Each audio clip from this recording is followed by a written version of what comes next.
Hola, buenas madrugadas. Las 2:08, 1:08 en las Islas Canarias llega nuestro tiempo. De nuevo aquí a las ondas de Radio Nacional. 2 horas tenemos hasta las 4, las 3 en las Islas Canarias y están esperando a que quieras acompañarnos en este nuevo viaje que ahora iniciamos. Ahí está nuestro primer tema, un tema como les decía que hace mucho tiempo tenía ganas de tratar y para hacerlo con nuestro compañero Josep Guijarro. Buenas noches, don Josep. Muy buenas noches, Miguel. ¿Cómo estás? Pues como siempre que estoy aquí contigo, de privilegio. Además muy emocionado, porque sabes que tenemos ya muy poquitas fechas lo del Congreso de Canarias, ¿verdad? En Canarias. Me emociona mucho saber que hay un montón de gente entusiasmada a la que voy a reencontrar después de muchos años y siento esa especial emoción de los grandes acontecimientos. Y espero no defraudar a nadie con mi aportación y desde luego con la de todos los que vamos a aportar nuestro granito de arena. Yo te lo iba a preguntar al final, pero bueno, luego me contarás de qué vas a hablar y la verdad es que se está liando bien. Buena, y desde aquí decimos a la gente que quiere ir al Congreso que se den prisa porque cada vez hay menos entradas y bueno, se está ayudando, se va a colaborar a ayudar en un ayuda humanitaria para el Padre Ángel. El otro día he hablado con él, siempre está de viaje, y me decía, qué bien que hagáis esas cosas del misterio para ayudar a la gente. O sea que va a estar chulo y además estar en Canarias en ese lugar tan increíble. Siempre que vienes a Madrid pasas por aquí, o te reclamamos para que vengas al programa. Eres el gestor o director, o cómo decirlo, de una web que se llama www.los32rumbos.com. Una web básicamente de viajes, ¿no? Sí, esta intenta buscar esos viajes con un sentido, llámale especial o mágico. Otros son simples itinerarios turísticos, pero cuando quien los hace es un servidor y ha vivido pues 28 años casi ya relacionado con el misterio, pues es impepinable, ¿no? Que en cualquier rincón del mundo encuentras alguna anécdota, alguna leyenda, algún acontecimiento que reseñar que tiene que ver con ese upgrade al misterio. Ya. Es curioso porque también hay vuelos. Yo te estaba mirando, ¿se pueden sacar vuelos desde tu página? Bueno, las puedes buscar. Lo que hemos implementado es un widget que lo que hace, bueno, es una simple rutina que te permite buscar los vuelos más económicos de todas las compañías, con lo cual, pues, lo que hace es no estar asociado a nadie, simplemente un gestor de búsqueda para encontrarlos. ¿Y de dónde vienes? ¿Último viaje? Pues déjame pensar, tengo que pensarlo 2 veces porque me he quedado en el espacio en blanco. Ahora te estoy no es verdad, vine de Egipto. Te estoy insultando. Sí, verdad, tuvimos una conexión. ¿Y te vas a Polonia? Me voy a Polonia, sí. Es un viaje con una doble vertiente. Una deportiva muy divertida porque el viaje en sí tiene el propósito de promocionar las ciudades que van a acoger a la Eurocopa de fútbol y voy a formar parte de esa roja española, periodística, que se va a enfrentar a 20 equipos a 20 nacionalidades distintas en el campo que va a coger la final. Pero, ¿vas a jugar al fútbol? Voy a jugar al fútbol, sí. O sea que igual me lesiono, ya veremos. Sea como sea, es un privilegio formar parte de la selección española, aunque sea de periodistas. Y por el otro, tengo algunos asuntos pendientes en la ciudad de Gantz, relacionados precisamente con un reportaje que podéis encontrar en la página que antes mencionabas, el de los 32 rumbos, que es el del castillo de Nietzsche. No adelantes más. No adelanto más. Déjalo, porque nos lo contarás seguramente cuando estés allí dentro de 2 semanas, ¿vale? Hay un tema, como yo decía, que quería tocar. Hemos adelantado los cátaros. Yo debo tener una maldición que no me deja llegar a ese lugar. Estuve a ver dónde era. Bueno, en la tierra, cayó una nevada, no pude salir del lugar. Hay algo que me impide ver esa zona. Tenemos pendiente hacer un programa desde ese lugar donde vivieron los cátaros. Estamos gestionándolo y yo creo que dentro de muy poquito vamos a poder hacer algún espacio en blanco. No sé si desde Montsegur, pero desde luego sí desde Rennes-le-Château, que es uno de los enclaves mágicos, místicos y maravillosos que se pueden encontrar en esta tierra del sur de Francia, porque la herejía básicamente se desarrolló en esa tierra, en el Languedoc francés, en el actual Languedoc-Roussillon, que engloba de varios departamentos, desde el Racés, el Aude, Carcassona, Montpellier, etcétera. Y es muy curioso porque cuando uno hace el trayecto en coche y atraviesa frontera y se interna en los primeros departamentos, se encuentra de entrada con esa bienvenida en francés, bienvenida que dice al país cátaro, no dice a Francia, no dice sino bienvenida al país cátaro. Yo no puedo dejar de sentirme algo inquieto por el hecho de que, por una cuestión puramente comercial y de marketing, se esté promocionando una fe que hace cerca de 800 años desapareció porque era contraria a los preceptos de la Iglesia. Y ahora es ese símbolo del yin y el yang el que sirve de promoción a esa región turística y que además, y ese sí es una nota de actualidad, está experimentando una especie de revival, para ser exactos, de reverdecer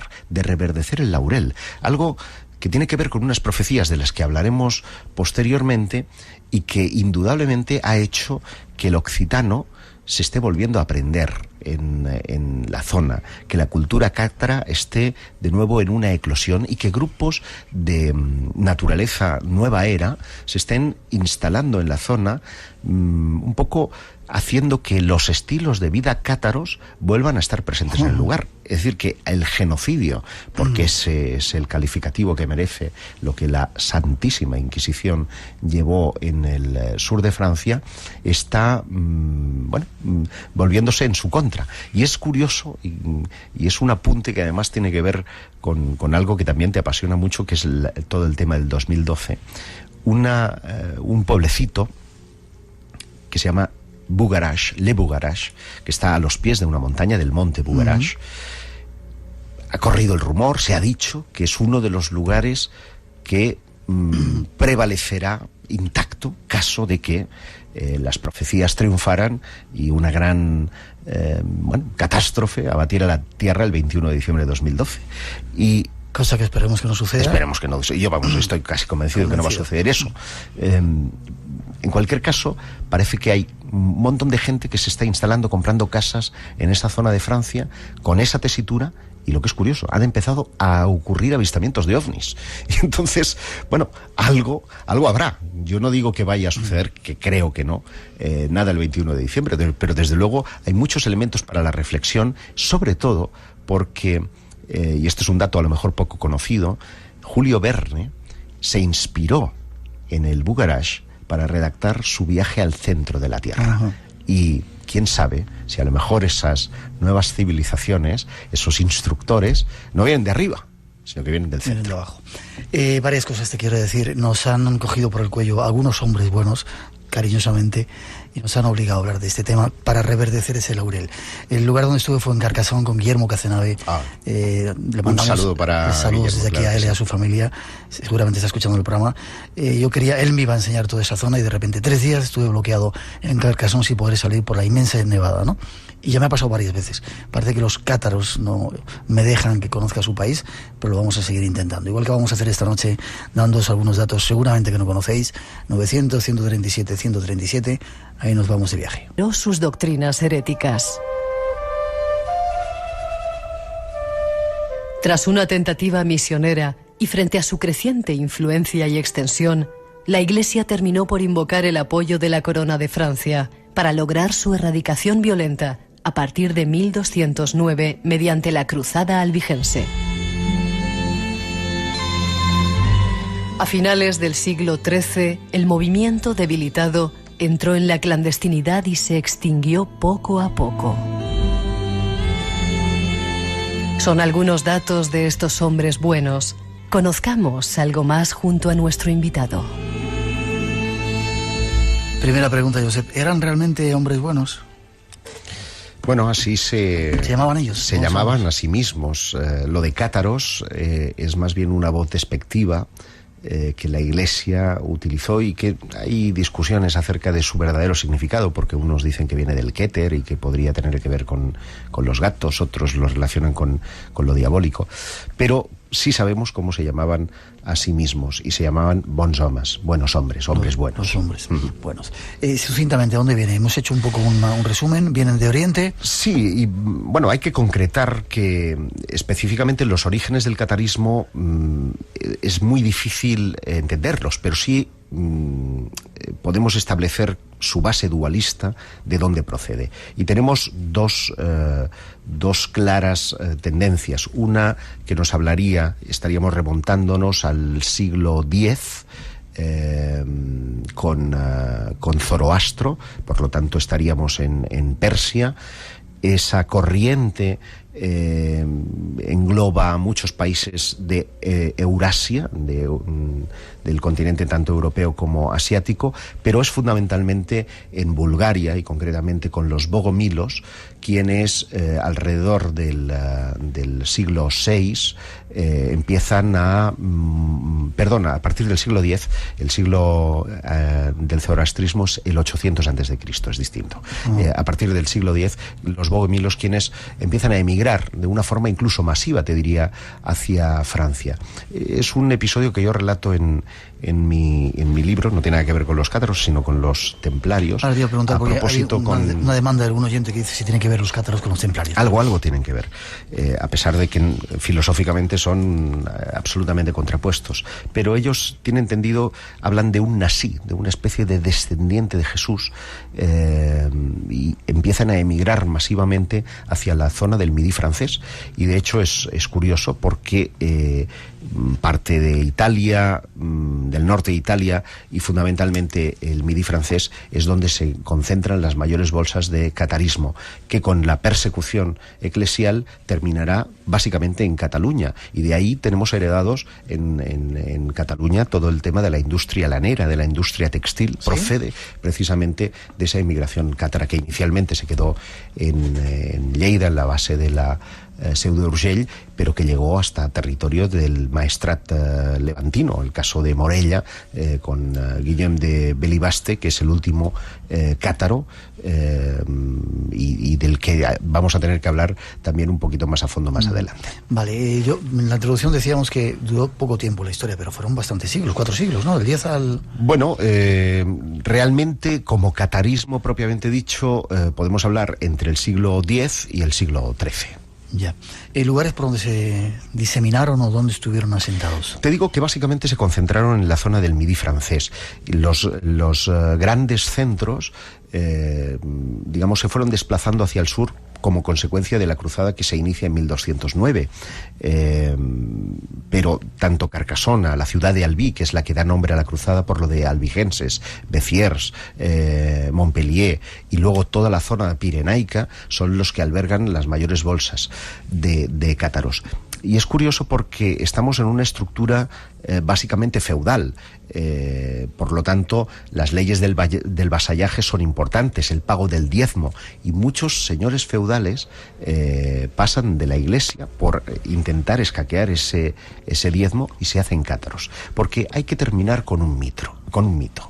El mito es el que asegura que los cátaros únicamente comían vegetal, únicamente, o sea, no practicaban sexo, y tantísimas cosas tan muy en boga en la nueva era de hoy. Es cierto que los perfectos se sentían obligados a esa disciplina, pero es como los templarios. Habían unos tenían que luchar, eran soldados, otros eran panaderos y otros eran agricultores. Por lo tanto, esa disciplina hace que muchos digamos simpaticen con el catarismo, entre otras cosas porque la mujer tiene un papel fundamental que no tiene en cualquier otra religión, y que a partir de ese momento hace que eclosione, primero para independizarse de los pagos a la Iglesia, por una cuestión únicamente económica, y por el otro porque políticamente era la gestación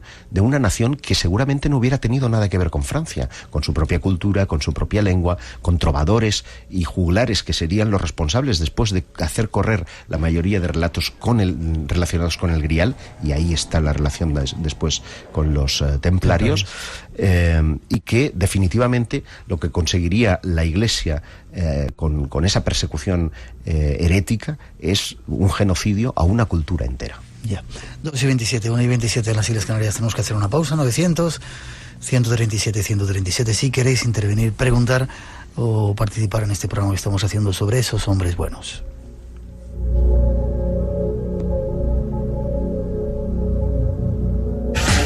La radio es el mejor electrodoméstico. Ya puedes bajarte gratis la aplicación de rtve.es para iPad. Le íbamos a comentar unos cuantos. Escucha en directo Radio Nacional y disfruta en cualquier momento de los programas completos. Más noticias destacadas de Radio Nacional a la carta desde tu tableta. 900-137-100. Radio Nacional a la carta en tu iPad. Esto es la radio pública.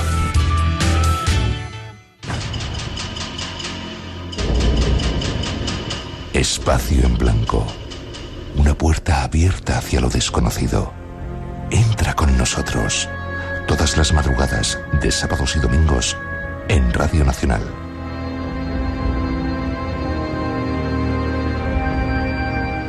Seguimos hablando de ellos. Quiero que me cuentes, tenemos un montón de preguntas, aparte de la relación con los templarios, si tenían relación con los masones, conexión con Egipto, pero luego te lo voy preguntando.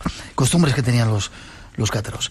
Tenían un dualismo, como hemos dicho en esa introducción, una parte Dios y la otra la creación del diablo, y todo lo que era material era diabólico, era prohibido, ¿no?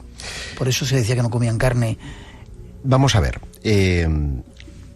Digamos que la estructura de la creencia cátara es, como bien dices, el dualismo. La luz y la oscuridad, las tinieblas, el bien y el mal. Ellos entendían... Ellos no tenían sacramentos, no tenían comunión, no tenían matrimonio. Ellos son los precursores de los enlaces civiles. ¿Sí? Eso es muy curioso y la gente no lo sabe. Dice, vamos a ver, si no practicaban sexo y no tenían el sacramento del matrimonio, ¿no se emparejaban? Pues sí, se emparejaban, y además el Languedoc fue una de las zonas más densamente pobladas de la Edad Media, con lo cual se poblaban y se reproducían bastante, pero no los perfectos, insisto. Se reproducían, digamos, aquellos que todavía no habían cogido, luego hablaremos, supongo, del consolament, sí, que es uno de los sacramentos, eso sí, cátaros. Pero de los sacramentos, digamos, de la religión católica, del cristianismo primitivo, ellos decían, ¿bautismo? No. El bautismo, porque ellos se acogieron a un extraño evangelio llamado la Cena Secreta, que procedía de Juan el Bienamado, es decir, Juan el Evangelista. Es un evangelio algo catastrofista, porque se habla también del fin de los tiempos. Luego hablaremos también del asunto de las profecías relacionadas con ese tiempo, porque tienen que ver con este Juan el Bautista, pero determinan que el bautismo tiene que ser por el fuego, y esa imposición de bautismo se hace a través de las manos.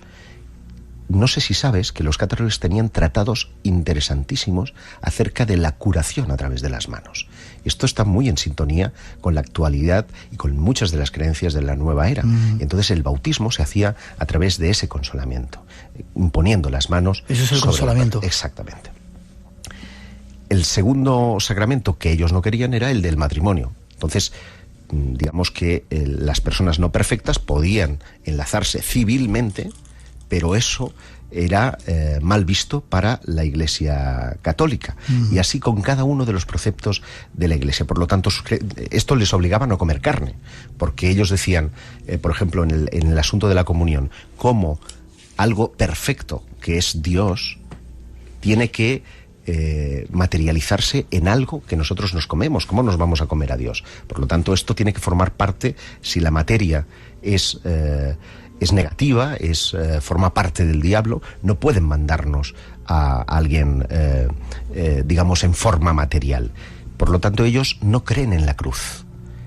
Creen que los maderos de la cruz forman parte de esa oscuridad, forman parte del diablo. Y que la luz, que Jesús, que Dios es luz, y que por lo tanto está encarnado en todos y cada nosotros, en cada uno de nosotros. Y otra creencia muy llamativa para ese tiempo, ahora nos parece muy normal, era la reencarnación. Te iba a preguntar por ella. Ellos decían que Dios dormía en una piedra, soñaba en un vegetal, después pasaba a animal y despertaba en hombre. Es decir, ellos creían en la transmigración de las almas, que podían reencarnarse en hombres y en mujeres y en mujeres y hombres. Eso hacía que las mujeres pudieran ser sacerdotisas, a diferencia de lo que pasaba con la Iglesia católica, y de que llamativamente esos postulados estuvieran rompiendo con todo el establishment de la época y que la Iglesia cargara con toda su fuerza. El detonante, sin embargo, fue un asesinato del legado papal que, viajando hacia Carcassonne, en tierras del conde de Tolosa, es asesinado. El conde de Tolosa, que era simpatizante de los cátaros, sabe que le va a venir encima una grande, y así nace la cruzada en 1209, promulgada por Inocencio III.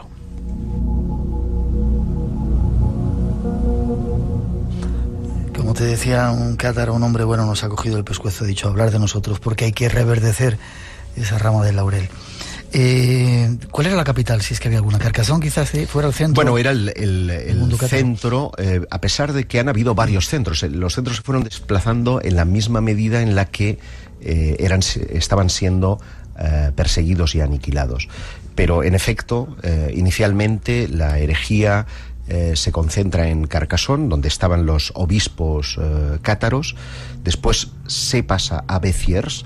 Béziers es donde tiene lugar, en la iglesia de la Madeleine, una de las masacres más impresionantes de toda la cruzada contra los cátaros, en la que mueren no solo los cátaros, mueren también muchos judíos y muchos cristianos. Todos ellos asustadísimos por lo que está ocurriendo y por las voces que suenan. No es como ahora que Twitter o Facebook o Internet nos está avisando de las cosas. Ellos saben que están ocurriendo conflictos bélicos muy importantes, que se está derramando sangre por todo el sur de Francia, y se refugian en la iglesia de la Madeleine. Y cuando Simón de Montfort, al frente de las tropas francesas, porque sí sabemos que los cátaros llamaban franceses al resto, ellos se consideraban una nación aparte. Cuando las tropas francesas, al frente de Simón de Montfort, y el legado papal, Amalric, llegan frente a la iglesia y saben que están todos concentrados allí, dice, bueno, ¿y ahora qué hacemos? Entonces el legado papal le dice, ataca. Dice, bueno, ¿y cómo vamos a saber cuáles son los herejes de los que no lo son? Dice, mátalos a todos, Dios reconocerá a los suyos. Qué frase tan tremenda. Multitud de preguntas, pero tengo que antes que formularte el enduro, ¿qué era? Ellos creían, no les importaba morir, ¿no? Precursores de otra cosa, la eutanasia. Se ha dicho en general que la endura en realidad es una palabra occitana que significa no comer. Y uno piensa que la endura la cogía todo el mundo. No, la endura se administraba única y exclusivamente a aquellos que sabían que iban a morir. Los que estaban enfermos. A los que estaban enfermos. Entonces se les administraba únicamente agua y ningún alimento, y ellos se morían de inanición. Cuando alguien sabía que tenía que morir, de hecho, la mayoría de los cátaros que en 1244 perecieron el 16 de marzo en la hoguera, en la base de Montsegur, lo hicieron tras haber recibido la endura. Era como ya la preparación final para trascender y llegar a la luz, para estar preparados para reencarnar en otra cosa. Yeah. Entonces, ese rito era un rito de extrema unción, el equivalente a nuestra extrema unción. Y solamente se administraba cuando uno tenía conciencia de que tenía que morir. Incluso hay casos documentados en los que algún enfermo había tenido síntomas de recuperarse, y los cátaros habían hecho un reverso de esa endura para volver a darle de comer. Es decir, que tenían un corazoncito de hombre bueno importante. Eran seguidores de Cristo, ¿no? Eran cristianos. Vale. Eso es muy importante subrayarlo, vale, porque ellos creían en Cristo. Lo que pasa es que no creían en la cruz, no creían en el símbolo cristiano. 2:37, avanzamos un poquito más en esta historia que os estamos contando, que, como os digo, nos han obligado a recontar de nuevo esta noche, quizá porque sea necesario. Qué bonita introducción, ¿verdad? Preciosa, ya no sé qué voy a contar, porque lo ha contado estupendamente. Tienes que contar muchas cosas. Si puedes, ahora te pido que sea sintético para las preguntas. Relación con los cátaros, con los templarios. La relación se basa única y exclusivamente en la transmisión o posible transmisión del grial entre unos y otros. Y en la aparente desgana con la que los templarios asumieron todo el tema de la cruzada. No olvidemos que los cátaros eran defensores del Papa y de la Iglesia, y sin embargo se quedaron de brazos cruzados, no intervinieron en el conflicto. Contra los cátaros. Contra los cátaros. Y hay que decir que los cátaros, especialmente esto lo puedes ver si visitas Puyver. Cuando vayamos a hacer el programa vamos a tener ocasión de visitarlo. Sería un emplazamiento magnífico, desde luego, para hacer. Castillo de Puyver nace el movimiento trovadoresco y de allí nacen muchos de los cantares sobre el Grial. El Grial siempre se ha relacionado con los templarios, pero sin embargo, cuando en la Segunda Guerra Mundial Otorrán, antes de la Segunda Guerra Mundial, en 1923, empieza a explorar las muchas grutas que están en la zona del Ariège, grutas que fueron utilizadas inicialmente por los paganos y que posteriormente utilizaron los cátaros para esconder conocimientos, libros y el tesoro, del que también tocaré hablar. Y los templarios, digamos, que tienen alguna relación con los cátaros a efectos, precisamente, de la transmisión del Grial y del conocimiento del Grial. Egipto, conexión con Egipto. Ninguna. Vale. Igual que con la masonería que antes he dicho. ¿Alguna relación con los masones? No. Ninguna. Una pregunta que a mí me llama la atención. Conexión de los exiliados con Colombia. Esto es lo que has puesto. Me has matado. Pero déjame precisar algo respecto a Egipto. Porque, claro, estamos hablando de paganismo. O de una zona en la que hubo paganismo. Y he dicho que las cuevas que utilizaron los cátaros estaban llenos de símbolos paganos. Y muchos de esos símbolos, igual que toda la cultura solar, tanto en Montsegur como en Queribús, como en muchos otros castillos, sí parecen entroncar con claves que se pueden adivinar también en la construcción de las pirámides. Yeah. Pero no es tanto porque el conocimiento venga de Egipto, sino porque posiblemente hubo una transmisión de conocimiento, llámale supramaterial, que probablemente inculcó ese tipo de creencias solares, que uno puede decir que son de Heliópolis. Pues me parece perfecto, pero no hay ninguna relación directa. ¿Los cátaros estuvieron en Bulgaria? Bueno, estuvieron los bogomilos, que fueron los precursores iniciales del catarismo, al menos porque su creencia dualista es la que más se ajusta, quienes además estuvieron buscando a ese Nasí en Carcassonne, y de donde nace precisamente el movimiento cátaro. Vale, hablemos ahora del Grial. Los cátaros tuvieron el Grial, o quizá el tesoro de los cátaros. ¿Hay algo con referencia a eso? Sí. Antes de entrar en la herejía. Y voy a intentar ser el máximo preciso, porque en ese sentido hay alguna novedad. Sabemos que los cátaros tenían un tesoro económico y material, porque hay que pagar un montón de conventos para las sacerdotisas, hay pagos de administración. Ellos tenían sus iglesias, exacto, sus conventos. Y los libros de los cátaros se han perdido absolutamente todos. Tenemos referencias fragmentarias, pero y no porque se hayan destruido, sino simplemente se han perdido. Y en realidad no es que se perdieran. Se fueron todos desplazando hasta los últimos bastiones del catarismo. ¿Qué fueron? Fueron Queribús, el último de todos, y Montsegur, a pesar de ser el simbólico Montsegur. En Montsegur, el sitio empieza, si la memoria no me falla, en enero de 1243.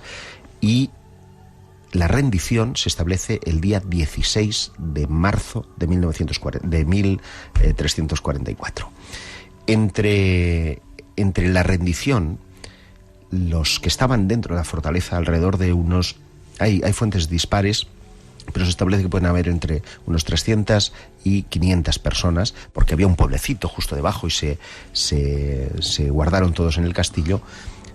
El Esclaramonde, que era la sacerdotisa, hija del conde de Perela, propietario del castillo, le pide 15 días antes de rendirse. Uno puede pensar, ¿para qué quieren 15 días si te vas a rendir? Bueno, podemos sospechar que a lo mejor querían mucho recibir el consolament y la endura, qué sé yo. Pero lo que ocurre es que 4 hombres se deslizan por la parte norte del castillo, que es absolutamente abrupta, y en esas 4 personas, dice la leyenda, llevaban consigo el Grial. Pero es evidente que no hablamos de una copa, entre otras cosas porque ya hemos dicho que los cátaros consideran que todo lo material forma parte del mal. Y además no rinden culto a ninguna reliquia. ¿Para qué iban a ellos a estar conservando algún tipo de copa o vaso o algo material?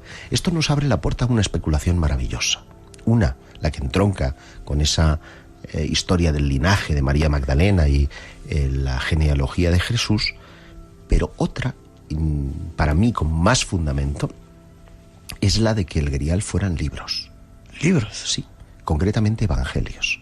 Y concretamente ese evangelio al que antes hice referencia, el de la cena secreta, que es un evangelio casi apocalíptico en el que se dice que el catarismo reverdecerá en estos tiempos.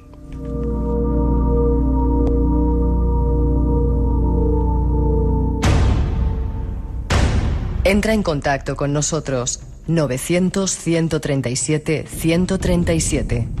Espacio en Blanco, en Radio Nacional de España, con Miguel Blanco. Apasionante historia la de los cátaros. Una pregunta más y nos vamos a hablar de esa profecía con más intensidad. La herejía. La Iglesia se los cargó, como ponían a la Iglesia católica, ¿no? La Iglesia se los cargó quizá porque tenían algún secreto que quizá tenga que ver con eso de la sangre real de María Magdalena, o simplemente porque eran demasiado díscolos y estaban enfrentados a... Yo voy a concederle el beneficio de la duda a la versión oficial, pero es evidente que habían muchas cosas que les convertía en personajes muy incómodos para la Iglesia y para los tiempos en los que corrían. Por esa, llamémosle, avanzadilla de energía femenina, de darle poder a la mujer, de darle determinada decisión en una cultura absolutamente misógina que era la medieval, en la que ellas podían decidir, en la que, por ejemplo, el tema de las bodas civiles, el tema de la alimentación, el tema de los pagos, eran fundamentalmente curtidores, laneros, textiles, por lo tanto movían cierto nivel económico en rutas que algunas de ellas todavía siguen activas, como es el caso del Camí dels Bons Homes, que nace, por ejemplo, en Santa María de Queralt y termina en Montsegur, en Cataluña, y acaba en Francia, y lo mismo ocurría con el norte de Italia. Allí, después de la persecución, acabarían dando lugar al movimiento de los gibelinos, y en el resto de Europa posiblemente tuvieron mucho que ver en el desarrollo del protestantismo.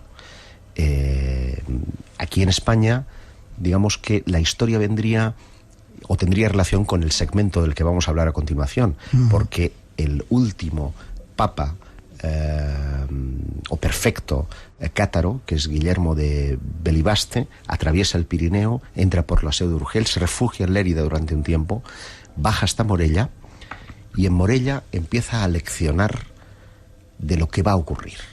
Espera, no lo adelantes. Te iba a hacer una pregunta. ¿Quién fue el papa que dijo matarlos a todos, que Dios en el cielo? Bueno, ese no fue el legado papal, que fue Amaury Amalric. Ya.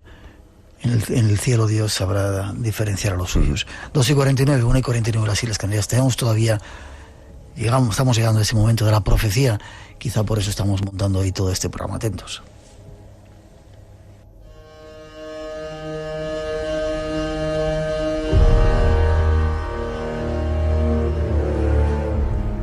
En 1321, Guillaume Belibast espera en las entrañas del muro de Carcassonne la ejecución de su condena a muerte. Casi 80 años después de la caída de Montsegur, desaparecidos en la hoguera los últimos templarios y cátaros, la Santa Inquisición es dueña y señora de las vidas de toda Occitania. Pero antes de morir, Guillaume nos lega el relato de su vida, en permanente huida y llena de revelaciones. Las llamas no destruirán, sino que confirmarán la profecía del laurel, cuya sombra planeará sobre los siglos venideros. ¿De qué trata esta profecía? ¿Siguen existiendo los cátaros en nuestros días? Son preguntas a las que buscamos respuesta en los próximos minutos. Pero antes yo quiero ir a Montsegur a que me cuentes lo que pasó allí. Se escapan esos dos, Cuatro perdón, personas. con supuestamente los libros, según tu opinión, con ese tesoro de los cátaros, y el resto de la gente mueren allí. El resto de la Ahí es donde gente termina. se entrega, 200 de ellos, lo que les piden es que abjuren de su fe, se retracten y vuelvan al seno de la Iglesia.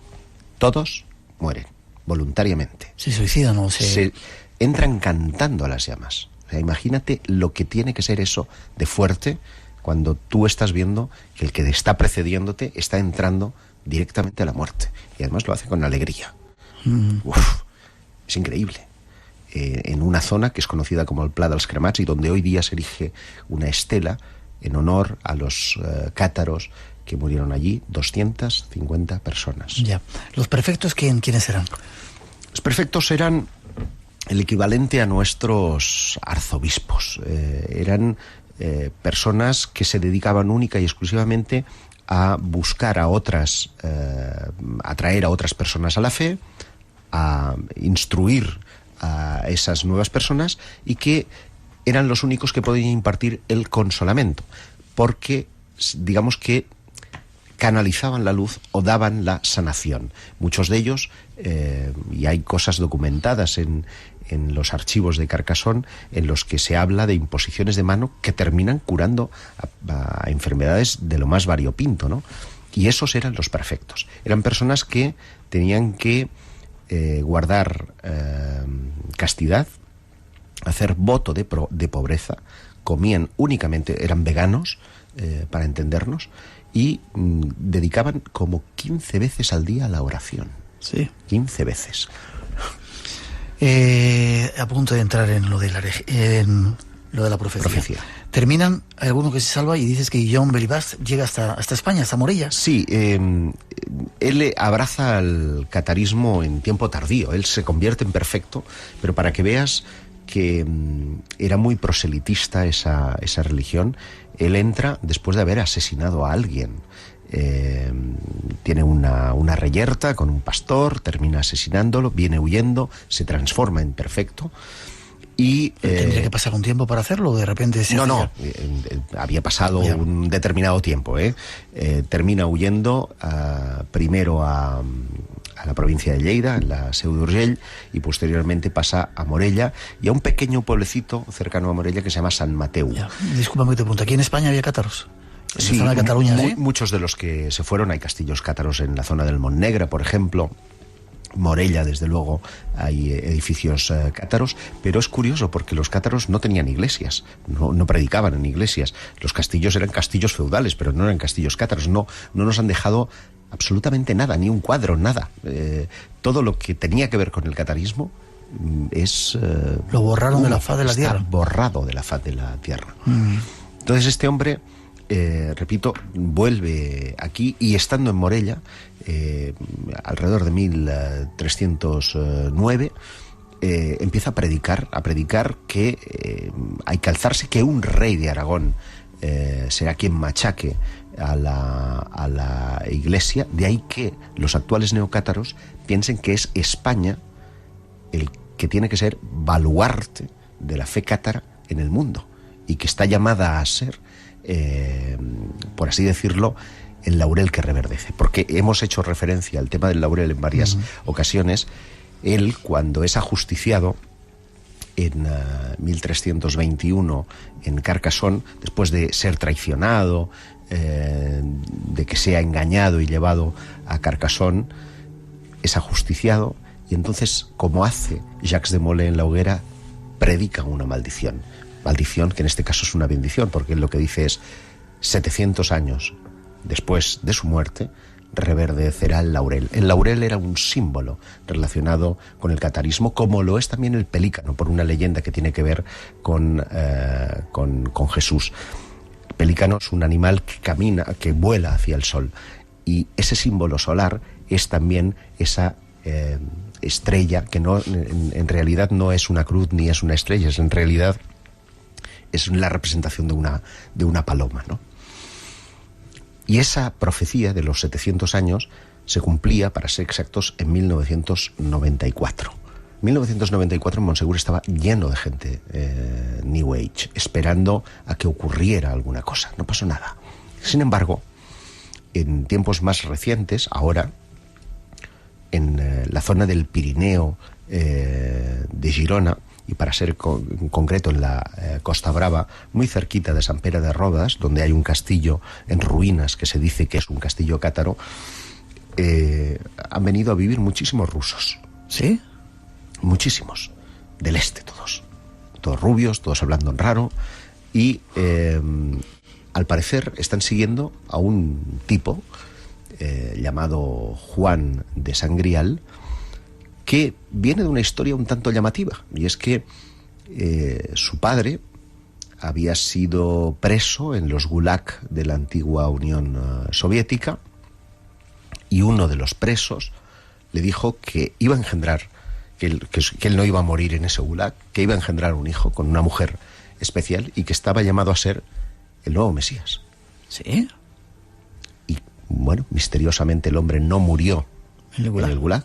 Conoció a una mujer a la que llaman la María Magdalena, y su hijo es este Juan de Sangrial, que está eclosionando en un movimiento espiritual cátaro, o neocátaro para ser rigurosos, que está intentando decir que España va a jugar un papel fundamental en reverdecer ese laurel, y que la democracia, la religión, la libertad van a nacer desde este punto.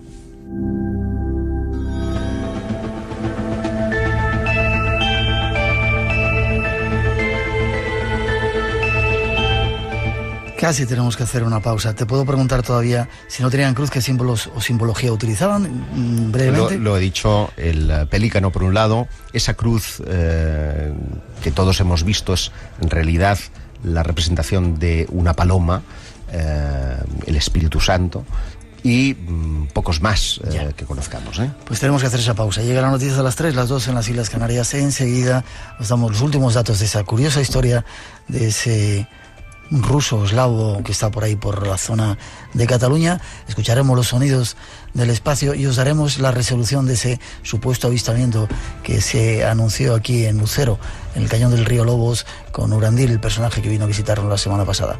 900-137-137 nuestro teléfono, por si queréis preguntar o intervenir en ese concurso. No os vayáis, que todavía tenemos mucho que contaros aquí en este espacio en blanco de hoy.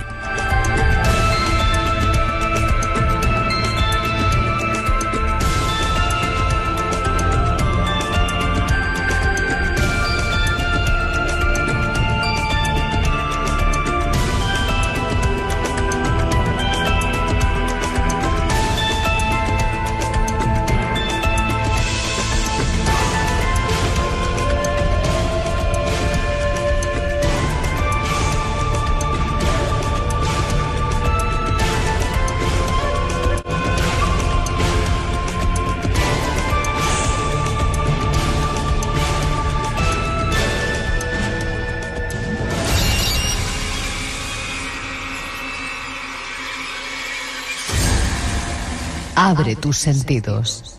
Un nuevo universo de respuestas te espera. Espacio en Blanco, en Radio Nacional de España, con Miguel Blanco. El misterio continúa.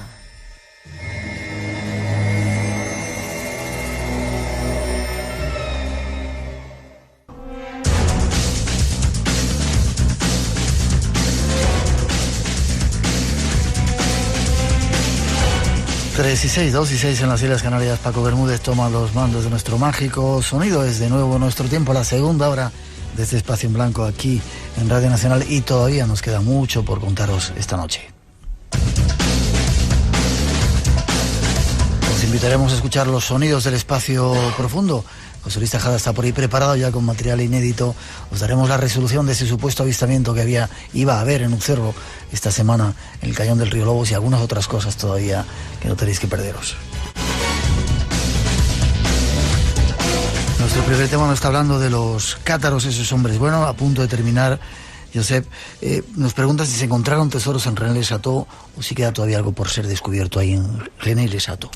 Queda mucho, ¿sí? Muchísimo por descubrir. Habida cuenta de que los últimos hallazgos que se hicieron a través de Georadar, con la financiación de una fundación americana, la Merrill Foundation, y que llevaron a Rennes-le-Château al prestigioso doctor Eisman, que fue uno de los encargados de resolver los entuertos de los manuscritos del Mar Muerto, pues descubrieron una cripta que está en el subsuelo de la iglesia de Rennes. Esa iglesia donde se hizo tan rico el famoso párroco. Exactamente. Y además un hallazgo singular fue una línea blanca que rodea toda la iglesia y que era un símbolo de distinción que se hacía en la época visigoda para remarcar que allí había alguien de linaje real. Por lo tanto, se supone, se han descubierto a través de ese georradar que hay algún enterramiento allí. No sabemos de quién, porque hay una prohibición desde 1967 que prohíbe excavar en el territorio. La pelota está ahora en el tejado del obispo de Carcassonne, porque yo no lo sabía, pero he averiguado que los propietarios de los terrenos y la jurisdicción es del obispo de Carcassonne, y si es algo que va a contravenir los intereses de la Santa Madre Iglesia, dudo yo mucho que vayan a hacer algo. Por demás, está la extraña muerte de Jean-Luc Robin. Que lo tuvimos aquí en el programa, gracias a... Él estaba enfrascado en una investigación que quería determinar... Exalcalde de Rennes-le-Château. Él tenía una cruzada contra el actual alcalde, que no recuerdo ahora su nombre, pero que es un individuo que ha mantenido un doble juego durante muchos años, en el sentido de dar declaraciones públicas diciendo que todo esto eran bobadas, pero sin embargo él llevando a cabo sus propias investigaciones. Y dicen las malas lenguas, me lo confidenció Jean-Luc antes de morir, que él suponía que François Berenguer Saunier, el cura de Rennes, ese cura que se hizo rico de la noche a la mañana, se había hecho enterrar con un libro, y que en ese libro podía haber guardado, si no un mapa del tesoro, vamos a entrecomillarlo, instrucciones para dar con él. El cura desplazó, sin la autorización de los familiares, el cuerpo del cura del cementerio donde estaba enterrado al interior de la finca. Y aprovechando que el Pisuerga pasa por Valladolid, hizo algo con el cuerpo. Reclamó el libro, Jean-Luc, fue lo último que hizo, y murió. El libro no ha aparecido, si es que lo hubo. Hay quien dice que era únicamente una Biblia, luego algo había. Y el misterio continúa. Qué curioso, esa zona todavía cómo está impregnada de... y cómo está renaciendo, Y muchísimas cosas más que tienen que ver con todo ese asunto, con Rennes-les-Bains, con Rennes-le-Château, con toda la trama que tiene que ver con Jesús, con María Magdalena, con su descendencia, con los tesoros cátaros, déjalo con el tesoro romano. Eso tengamos que hablarlo cuando hagamos el programa desde allí. Para terminar, ahí sigue el movimiento cátaro, a pesar de eso, o gracias a eso que nos has contado en Cataluña. Digamos que, habida cuenta de que los libros no han aparecido, no se sabe dónde están, posiblemente estén en alguna de las muchas cuevas de la región, desde Ornolac a la de Belén. Una cueva que, déjame solo un minuto, porque me parece un lugar mágico. ¿Belén se llama? Sí, se llama así, la cueva de Belén, porque a Montsegur se le denominaba el nuevo Sion, o también la cabeza del dragón. Han quedado muchas cosas, pero en cualquier caso, decirte que esa cueva es una cueva de utilización pagana, pero que los cátaros reciclaron para su propia utilización, que tiene un altar, que tiene un pentágono en la pared, donde si tú te colocas, haciendo un poco de hombre del Vitruvio en el interior de ese pentágono, la cabeza te queda únicamente mirando a una abertura que queda en la cueva. En esa abertura lo que ves son las ruinas de un castillo.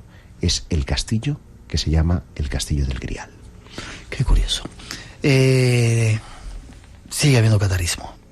Te decía que como los libros no se han encontrado, no se puede legitimar la nueva iglesia cátara. Yeah. La última referencia, digamos, de catarismo más o menos ortodoxo se puede remontar al año 1830. De ahí surge después un movimiento neocátaro que viene capitaneado por un conocidísimo autor, René Nelly, el último papa cátaro, así es como se le fue denominado, que escribió un libro sobre el catarismo en 1967. Desde entonces, a pesar de que los cátaros han estado en el sustrato cultural del sur de Francia, nadie había tomado el testigo hasta ahora, con estos rusos que hablan ya perfectamente castellano, que están constituyendo ese nuevo movimiento, nueva era o nuevo cátaro. Habrá que ir a verles.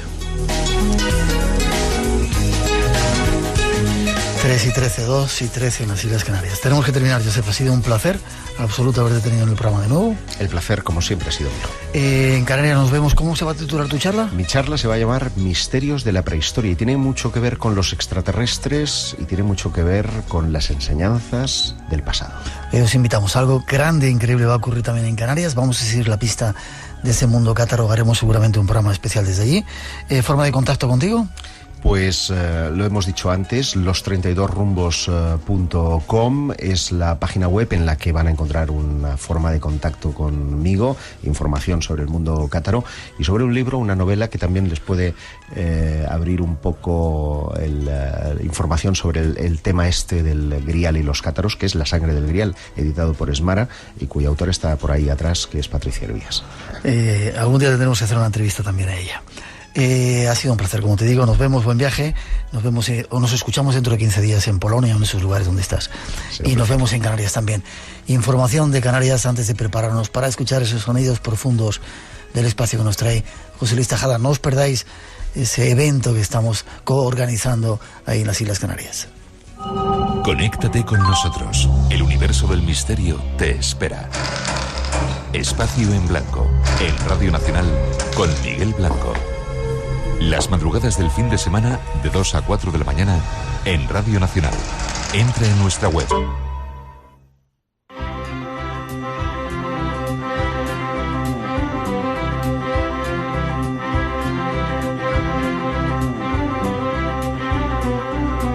Hay momentos en que las palabras no bastan, hay que pasar a la acción y es lo que estamos tratando de hacer en el Espacio en Blanco, ayudando a organizar un congreso de ayuda humanitaria en las Islas Canarias, concretamente en Gran Canaria. Nos vamos a hablar con uno de sus organizadores, Ulises Acosta. Buenas noches, Ulises. Buenas noches, Miguel, ¿qué tal? ¿Cómo estás? Pues bien, aquí andamos corriendo mucho siempre con esto. Bien, después de la última intervención tuya se han apuntado unos participantes más de otras islas, las islas pequeñas como tú las llamas. Sí, bueno, nosotros aquí le llamamos las islas menores con mucho cariño, porque realmente no son menores, son tan grandes como esta y de corazón más. Seguro. Pero sí, ya se ha notado que se ha apuntado gente de Fuerteventura, de Lanzarote, de La Palma, o sea que sí ha cundido. Bien, que no nos falten nuestros oyentes de todas esas zonas en este primer Congreso Nacional del Misterio. Cada día que como vuela el tiempo, queda menos tiempo ya, Ulises. Sí, estamos prácticamente a un mes, como quien dice, justo dentro de un mes estaríamos todos por aquí ya disfrutando del buen tiempo de Gran Canaria y de las charlas de cada uno de ustedes. Sí, señor. Una batida rápida de la gente que va a estar, ¿lo tienes a mano? Pues realmente no, pero casi te lo podría decir de memoria, fíjate. Vale, a ver. Casi, a ver si es verdad. Ajá. Va a estar Carlos Canales, Sí. Enrique de Vicente, Ajá. Fran Contreras, Sí. Jesús Callejo, Sí. Jorge Astiaro, Sí. José Gregorio González, que es el único canario que está entre nosotros aquí en el Congreso, Ajá. Josep Guijarro, Sí. Lorenzo Fernández, Sí. el maestro Miguel Blanco, Bueno. Miguel Pedrero, Sí. Nacho Ares, Vicente Casaña y Marilyn Rosner, para Sí, terminar. Lo has dicho, yo creo que has dicho todo. De memoria, De Sí, memoria. sí, señor. Muchos de ellos con algunas charlas, con algunas cosas especiales, con Jorge Astiaro, que va a hacer una práctica de invocación y nos va a meter en ese mundo del más allá para que veamos que existe. Y luego ya el plato fuerte, domingo por la tarde, Marilyn Rosner, llegada desde Canadá, ¿verdad? Exacto. Hay mucha gente, Miguel, que me está preguntando sobre el tema de Jorge. Están a la expectativa de ver qué sucede esa noche ahí. Sí. porque yo creo que va a ser una noche muy bonita, ¿eh? Sí, señor. No vamos a decir nada, que no se lo pierdan, porque va a ser algo muy, muy, muy, muy interesante. Gran parte de los fondos conseguidos van a ser para Padre Ángel. Dentro de poco va a estar con nosotros y nos va a contar. Hoy estaba en Argentina, le hemos llamado y no podía entrar, pero lo hará dentro de poco, en breve, para contarnos dónde van a ser los fondos. Tratamos de ayudar a la gente que lo está pasando mal y hay que darse prisa, ¿verdad? Que no dejen de reservar su localidad porque se pueden quedar sin ella, ¿no? Sí, por la progresión que lleva, Miguel, yo diría que no se dejen ir mucho. Esto va bastante rápido y sería conveniente que cuanto antes reservaran su espacio. Vale, ¿forma de hacerlo? Hay que recordar, Miguel, perdona, sí, que con lo que te referías al Padre Ángel, que hemos puesto por solicitud de los inscritos, hemos puesto en contacto dentro de la página web el número de cuenta del Padre Ángel, porque hay gente que quería ingresar pero que no iba a venir al Congreso. Sí, y querían hacer un donativo al Padre Ángel, sí, ¿no? Hemos abierto una fila cero, un poco de sugerencia de muchos de nuestros oyentes. Vais a esa página web que ahora vamos a decir, concretamente la zona de contacto, por el momento está ahí está el número de cuenta por si queréis ayudar al Padre Ángel y no vais a venir al Congreso. Página web, forma de contacto, de información. Es www. Sí. congresonacionaldelmisterio.es. Congresonacionaldelmisterio.es. Ese próximo congreso, 26 y 27 de mayo. ¿Lugar? El lugar es en Expomeloneras, es en el Palacio de Congresos de Maspalomas. Maspalomas, un lugar increíble, con unas playitas al lado. 26 y 27 de mayo, si queréis pasar un fin de semana, los que no seáis de Canarias, bueno, de Gran Canaria, y el resto estáis invitados, sois bienvenidos para compartir con todos nosotros unas jornadas únicas, las primeras de este mundo del misterio. Ulises, adelante, que se llene pronto y que podamos seguir haciendo cosas. Es verdad, y a ver cuándo das tú la noticia de lo que va a ocurrir el sábado de madrugada, ese mismo sábado. Hacemos el programa también allí, pero bueno, si ya no se puede contar. Hacemos el programa en directo también para la gente que quiera venir a ver el espacio en blanco allí, en ese Palacio de Congresos, y habrá sorpresas. Te mando un fuerte abrazo, nos vemos la semana que viene. Igualmente, Miguel, encantado de saludarte y muchas gracias. Hasta pronto, Ulises. Un abrazo, hasta luego. Solo ahí, desde el centro del corazón del desierto de Wadi Rum, un saludo para los oyentes del Espacio Blanco.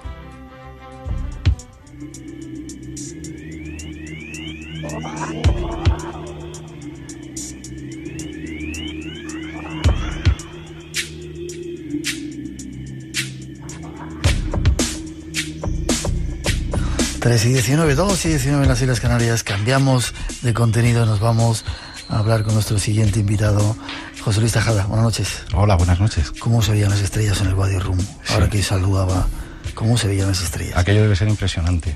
Qué suerte. Tremendo. Ingeniero técnico, especialista en electrónica industrial, colaborador del Espacio en Blanco, y últimamente nos estás llevando por el mundo de la no sé cómo llamarlo, astronomía. De la exploración espacial, sí. La exploración espacial, tentándonos con hacer cosas. Hay unas cuantas ideas por ahí. Saludamos a toda la gente que te ayudó a hacer este reportaje. Sí, sobre todo a la gente del Centro de Seguimiento de Robledo de Chabela, tanto los que trabajan allí como los que trabajaron en su día, a Cristina, a Susi, a Luis, a todos los Luises. Vamos, la verdad es que se han portado de manera excepcional. Ajá, pues saludos para ellos. Ojalá dentro de poquito podamos estar ahí viviendo una aventura, esa aventura espacial. Nos vamos a escuchar los sonidos del espacio profundo. ¿Qué son esos sonidos o esos susurros del universo? Pues los susurros del universo son aquellas, digamos, aquellos fenómenos de la naturaleza que no son apreciables por simple vista, ¿no? El ser humano siempre ha sido muy curioso y siempre ha tenido una gran curiosidad por saber qué había más allá de esas nubes que nos rodean y que nos protegen, ¿no? Entonces, bueno, a raíz de los descubrimientos de los primeros dispositivos electrónicos, fueron varios los científicos que se empezaron a dar cuenta de que llegaban sonidos que tenían una difícil explicación. Muchos de ellos incluso fueron relacionados, por no decir prácticamente todos, con esa presencia de vida inteligente que intentaba comunicarse con nosotros. Uh-huh. Con el tiempo, pues bueno, nos hemos dado cuenta de que el universo es terriblemente ruidoso y que nos llegan radiaciones electromagnéticas que van mucho más allá de lo que es la simple vista, ¿no? Lo que es simplemente nuestro sentido de la vista. Parece mentira eso, ¿eh? Y déjame que te pregunte, si no hay atmósfera, ¿cómo se pueden escuchar los sonidos? Es una muy buena pregunta. Cuando nosotros ponemos aquí los sonidos que hemos puesto de los planetas o del universo, muchas personas nos dicen, bueno, ¿y cómo puede llegar ese sonido hasta aquí? Es mucho más complejo. Lo que tenemos que tener en cuenta es que el ser humano está limitado por sus sentidos. Nosotros solemos interpretar el universo que nos rodea gracias a la vista. Pero las radiaciones que puede llegar a generar cualquier cuerpo son mucho más extensas. la radiación electromagnética, digamos que dependiendo de la frecuencia a la que oscile, la frecuencia con la que nosotros le estemos percibiendo, puede llegar a ser una onda de radio, puede ser un color, una luz que nosotros podamos ver, o puede estar incluso más por encima, ¿no? Formando parte de las radiaciones que desprenden algunos cuerpos, ¿no? Atómicos. Entonces, esa limitación que nosotros tenemos a nivel óptico es la que superamos cuando empezamos a escuchar ese espacio a través de las ondas electromagnéticas. Pero el margen de frecuencia que nosotros estamos investigando no es audible. Necesitaríamos tener, como en el caso de la radioastronomía, pues esas gigantescas antenas o esos receptores ultrasensibles que permitan de alguna forma adaptar esa frecuencia que es muy alta. Estamos hablando de frecuencias que están varias veces por encima de las que utilizan, por ejemplo, los teléfonos móviles, y la tenemos que decodificar. Digamos que el ejemplo sería similar al de un teléfono móvil. Nosotros no podemos escuchar esa conversación y necesitamos un transductor, un receptor que nos adapte ese aparato, la frecuencia, para que nuestro oído sí la pueda detectar y la pueda escuchar. Es curioso, alguna vez lo contaba, ¿no? Cuando tú miras te hablaba del desierto del Wadi Rum, mirabas las estrellas, increíble, a simple vista. Miras con unos binoculares y lo que parecían ser 5 estrellas de repente se convierten en 300. Claro. Si miras con un telescopio ya, ese espacio se hace muchísimo más profundo. Es increíblemente infinito este universo en el que estamos, ¿no? El universo en el que estamos es infinito y desconocido. En principio, tenemos que tener claro que es el universo. El universo no solamente es ese cosmos que está compuesto de cuerpos celestes que nos rodea, es todo lo que existe. Son las fuerzas que mantienen en movimiento todas las partículas del universo, también la energía que lo compone, el propio tiempo que hace que evolucione, que podamos cuantificar el momento en el que estamos. Todo eso formaría el universo. Y estamos hablando de algo, este universo, que tiene 13.000 millones de años como poco, ahí es nada, y que no puede haber nada más antiguo que él, ¿no? ¿No puede haber nada más antiguo que él? En principio no. Hay varias teorías, por ejemplo la de los universos paralelos, que sí pueden hablar muchas veces, pero ya entraríamos dentro de lo que es la cosmogonía, ¿no? Que es algo diferente a la cosmología. La cosmología sería lo que estudia el origen del cosmos y del universo, y la cosmogonía sería la interpretación que las diferentes religiones han dado de este fenómeno, ¿no? Ahí ya entraríamos en el origen del universo y trazamos una línea muy delgada entre lo que es la religión, la creencia y lo que es la ciencia, ¿no? Pero el universo es francamente impresionante. Podemos encontrar prácticamente de todo. A mí una de las cosas que más me ha llamado la atención es que dentro de esa inmensidad que tiene, por ejemplo, es muy poco denso. Se estima que aproximadamente la densidad media que tiene es que cada 4 metros cúbicos, o sea, si nosotros cogemos un cubo de 4 metros de arista, en el interior únicamente habría un único núcleo de hidrógeno, que es la partícula dentro de la tabla periódica más elemental que podemos encontrar, ¿no? Es un espacio terriblemente desaprovechado, precisamente porque después de su creación nos encargamos de eso, ¿no? De esparcirnos, de ocupar cada vez más espacio. Qué curioso. Una de las cosas que está tratando de estudiar el universo es la radioastronomía, ¿no? ¿Qué es eso? ¿Cómo se hace? Pues la radioastronomía lo que hace es intentar cubrir, como decíamos antes, las deficiencias que tiene la investigación óptica, ¿no? Cuando nosotros empezamos ya desde tiempos antiguos, ¿no? A mirar el cielo, a levantar la cabeza y ver las estrellas, poco a poco, como comentabas antes, intentamos tener ese binocular que nos acercase más a las estrellas. ¿Y cuál es nuestra sorpresa? Que esto parece un fractal. Cuanto más puedes ampliar, más estrellas eres capaz de ver, curioso. ¿no? Todos conocemos un poquito cuál es la historia que tiene la investigación, ¿no? Como Copérnico, Galileo, más tarde Newton fue capaz de crear un dispositivo óptico, ¿no? Capaz de amplificar lo suficiente como para poder centrar la visión sobre esos cuerpos celestes, y también de poder utilizar las reglas físicas para crear lo que es la astrofísica, ¿no? Ya Newton tuvo la gran ventaja de poder unificar no solamente la visión de esas estrellas, sino también con la ciencia que podía explicarlas. Pero poco a poco se dio cuenta de que nos fuimos dando cuenta de que necesitábamos instrumentos mucho más precisos para poder investigar. Nosotros estamos en el planeta Tierra, que tiene una atmósfera que nos protege de lo que viene de fuera, pero que también para la investigación del espacio es un incordio, porque evita que muchas radiaciones, muchas frecuencias, entre ellas la visible, pues se queden ocultas cuando tenemos nubes o cuando el objeto está muy distante. Pues para eso precisamente surge la idea del radiotelescopio. Además es una historia muy curiosa, porque el radiotelescopio se descubrió casi como por azar, ¿no? Estamos hablando de Jamsky, que era una persona que trabajaba para la TAT, y en un momento determinado, como ingeniero, su empresa le dijo, la Bell Telecom, que por qué había una serie de interferencias en las comunicaciones sin hilos transatlánticas en determinadas horas del día. Bueno, pues este señor no se le ocurrió otra cosa que hacer que es crear un entramado enorme de antenas para poder investigar realmente y recibir esas señales que tan misteriosamente a determinadas horas y en determinadas épocas tenían mayor fuerza, ¿no? Y él llegó a la conclusión de que eran cíclicas y que se repetían cada 24 horas. Jansky lo que hizo fue agudizar el oído y empezar a tomar datos y hacer mediciones. Y llegó a la conclusión de que cuando esas antenas que estaban estáticas apuntaban en el cielo, porque no olvidemos que nuestro planeta va girando sobre sí mismo y cada vez pues va enfocando una parte distinta del cielo, él llegó a la conclusión de que cuando estaban orientadas hacia lo que era el centro de nuestra galaxia, de la Vía Láctea, era cuando esas interferencias eran más fuertes. Y ahí nació la radioastronomía. Él se dio cuenta de que se podrían observar también los diferentes cuerpos celestes que nos rodean, no solamente con los ojos, sino también escuchando esas ondas de radio. Y a partir de ahí pues se ha creado lo que es una ciencia de vanguardia que, por fortuna, pues por ejemplo en este país tenemos la gran ventaja de poder aplicar como en pocas partes del mundo. Tú has tenido la suerte, el privilegio de estar en uno de esos sitios donde hay un radiotelescopio y has entrevistado a algunos de los protagonistas, ¿no? Los especialistas. Hemos hablado ya aquí en Espacio en Blanco del Centro de Seguimiento de Robledo de Chabela, que pertenece a la red del espacio lejano de NASA.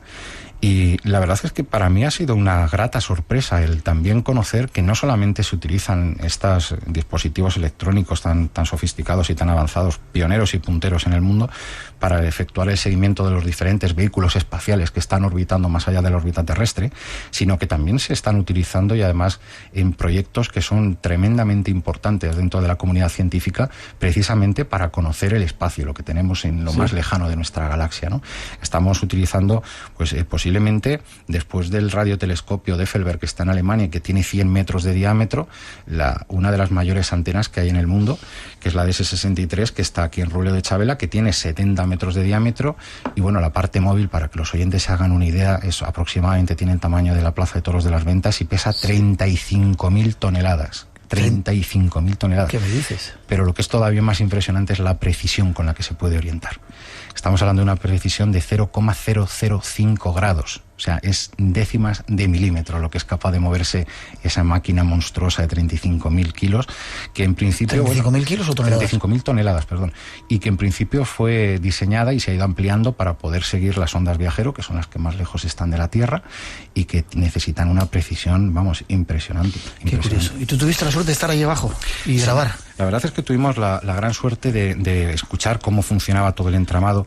Estuvimos en una de las antenas más pequeñas, que en ese momento estamos hablando de equipos que están siendo utilizados desde todas las partes del mundo para seguir diferentes investigaciones astronómicas y que aparte tienen su función primordial, que es la de establecer contacto con todos esos equipos que están volando más allá de la órbita terrestre. Marte está repleta de diferentes elementos que están enviando datos. Tenemos también sondas que están orbitando alrededor del Sol y muchos otros que están investigando en otras partes, como por ejemplo en la Luna, ¿no? Entonces, estas antenas que están enormemente requeridas, pues se van, digamos que de alguna forma, compartiendo con esos radioastrónomos que pasan a través de diferentes pruebas internacionales y tienen ese privilegio de poder trabajar. Nosotros estuvimos en la que es la DSS-54, que es una de las antenas que se utiliza normalmente para poder efectuar trabajos de radioastronomía, y bueno, pues pudimos tener la gran suerte de ver realmente el equipamiento que hay debajo, que la verdad es que es algo impresionante. Es de película de ciencia ficción. Y creo que has traído un testimonio. Sí, tenemos un audio para que la audiencia se pueda hacer un poquito la idea de cómo funciona, de cómo se manipula, de qué es lo que se siente debajo de esa inmensa mole. Estamos hablando de la DSS-54, que en este caso pues es una maquinilla que tiene un peso de 358 toneladas en movimiento. Casi nada. Vamos a escuchar lo que nos contaban. Utilizamos la antena grande de 70 metros, principalmente para los proyectos de radioastronomía. Y luego para alta frecuencia esta antena y la antena de geodesia que te comenté que se hace en los estudios de movimiento de placas tectónicas, pues se hace con una antena de alta eficiencia que es la 65, alta eficiencia en banda X. Trabajo con la antena 54 en 3 minutos. Objeciones llamando al 7341 o al 60. Attention please. 54 antenna will move in 3 minutes. Objection call 7341 or 60.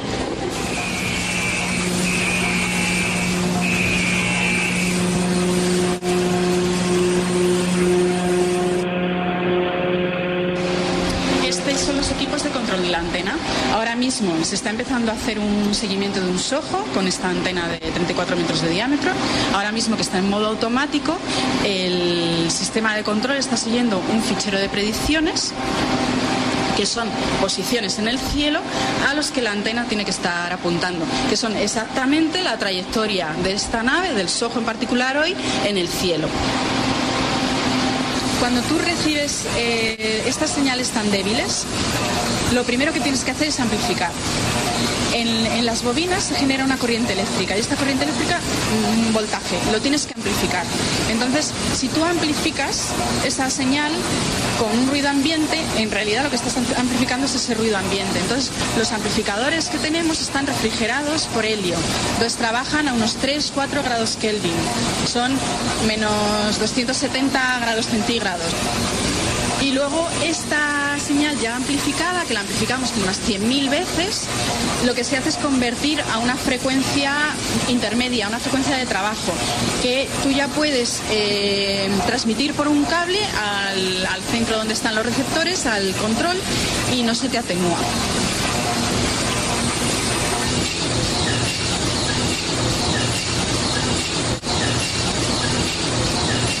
Este sonido que se oye es el sistema de criogenia que está haciendo que estos amplificadores trabajen a esas temperaturas tan bajas. Entonces, al tenerlos refrigerados, amplificamos solo la señal que estamos recibiendo, no el ruido del amplificador, no el ruido ambiente. Espacio en Blanco. El fin de semana de 2 a 4 en la madrugada del sábado y del domingo. Tu cita con el misterio. Conecta con nosotros. En Radio Nacional, con Miguel Blanco. Crisis económica, crisis de valores, crisis en la cultura. Uf, cuánta crisis. El Ojo Crítico, con Manu Martínez. En un contexto económico bastante complicado, ¿quién es el valiente que se atreve a poner en marcha un proyecto cultural? Bueno, pues hay cursos creados específicamente para formar a este tipo de profesionales. Este lunes descubriremos de qué van. El Ojo Crítico, a las 7 de la tarde en Radio Nacional. 3:34, ahora 2:34 en las Islas Canarias. Escuchamos la voz de Cristina García Miró. Sí, que es la radioastrónoma encargada en el Centro de Seguimiento de Robledo de Chavela de coordinar todas estas investigaciones a nivel internacional. Parecía una película de ciencia ficción con los sonidos ahí. Además, es digno de verse porque estos equipos que están justo debajo de la base de la antena, vamos, para cualquier persona apasionada de la tecnología, son impresionantes la cantidad de equipos que hay y la cantidad de cables que se pueden ver. Lo tuviste que pasar muy bien. Sí, lo reconozco. Me alegro. ¿Qué se consigue a través de esos radiotelescopios? ¿Se consigue sonido? ¿Se está escuchando ese espacio profundo? Claro, nosotros en los radiotelescopios no se obtienen sonidos. Lo que tú vas buscando no es escuchar un sonido del espacio como los que ponemos. Sí. Lo que se hacen es investigar punto por punto, píxel por píxel, de alguna forma, ese espacio en una longitud de onda que nosotros no podemos ver, que no podemos escuchar. Entonces lo que hacemos es, para que la audiencia se haga una idea, cuando hablamos de que tiene una precisión, una de estas antenas de 0,05 grados, estamos hablando de que si hiciese un barrido desde el horizonte de un lado hasta el horizonte del otro, vamos, tendríamos una cantidad, una trama, para que se hagan una idea, de a lo mejor 18 millones de puntos en el espacio, en esa bóveda celeste, que iríamos investigando y orientando. Por eso es muy importante que las antenas, si tienen esa forma de plato precisamente para ello, tengan una ganancia y una sensibilidad extraordinaria y que sean muy direccionales. Yeah. Nosotros lo que hacemos es apuntarlo, los astrónomos lo que hacen es apuntarlo hasta un punto muy concreto, un punto muy concreto, y medir esas radiaciones que nos llegan en diferentes longitudes de onda. Dependiendo del tipo de comportamiento que tenga ese cuerpo, las longitudes de onda, las frecuencias que se reciben son diferentes, ¿no? Y eso permite muchas veces no solamente saber de qué cuerpo se trata, sino también de qué está compuesto y qué tipo de energía tiene. Se pueden detectar desde agujeros negros supermasivos, que son esos devoradores de energía y de materia que hay en el universo, hasta los púlsares o los cuásares, ¿no? Los púlsares, que son esos elementos tan extraños y que tanto estuvieron sujetos en su descubrimiento a pensar que eran de origen natural, y que emiten unas frecuencias cíclicas con una precisión atómica, ¿no? Y son estrellas supercondensadas que giran de neutrones, que giran en torno a sí mismas a una velocidad impresionante. Has traído un sonido de esos, creo, ¿no? De esos... Sí, hemos traído varios sonidos. Uno de ellos es bastante conocido, que es un pulsar, el BO 0329, que es una estrella de neutrones que está girando sobre sí misma en un periodo de aproximadamente 0,7 segundos. O sea, cuesta mucho imaginarse una estrella girar, pero cuesta todavía además imaginársela girando con una velocidad superior a un segundo, 0,7 para dar una vuelta. ¿Y suena? Suena como lo vamos a ver ahora.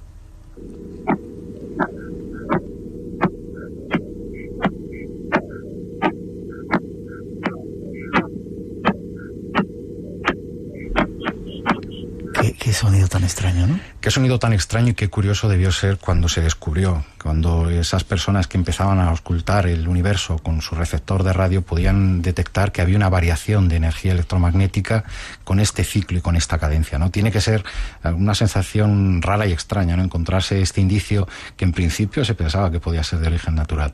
De origen natural. De origen artificial, natural e inteligente. Extraterrestre. Hay más sonidos que lo que has traído. Una nebulosa, la nebulosa del cangrejo. Sí, es un sonido similar, es otro de los púlsares que podemos encontrar y que tiene un sonido también similar al que teníamos, con una frecuencia, con una cadencia que es diferente, y que también es curioso que la gente pueda, que la audiencia pueda escucharlo para que vea lo que por ahí fuera. Vamos a escucharlo.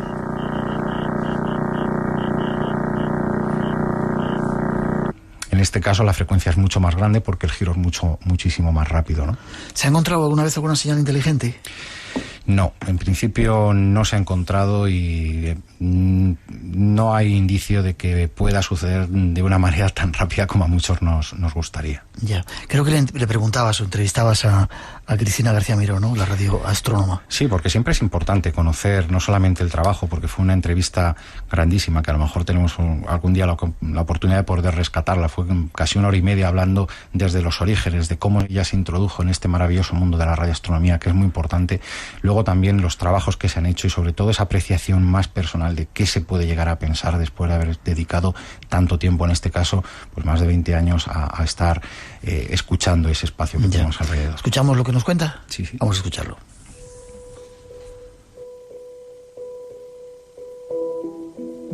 Nos encontramos en el Centro de Seguimiento de Robledo de Chavela, que pertenece a la Red del Espacio Lejano. ¿Qué utilidad tiene el estudio de la radioastronomía con ese seguimiento que se lleva desde aquí de todas esas ondas espaciales que hay? Bueno, en realidad es complementario el estudio. La función de nuestra estación es hacer el seguimiento de las naves de NASA que están surcando el sistema solar y de otras agencias espaciales. Tenemos colaboración también con la Agencia Espacial Europea, con la agencia japonesa. Pero claro, para recibir la señal de estas naves que están tan lejanas, necesitamos tener unas antenas muy grandes. Entonces, estas antenas tan grandes son los mejores radiotelescopios del mundo. Entonces, una fracción del tiempo la dedicamos a hacer observaciones de radioastronomía. Hay mucha presión internacional para que nuestras antenas, las antenas de NASA de la Red del Espacio Profundo, se utilicen para hacer observaciones de radioastronomía.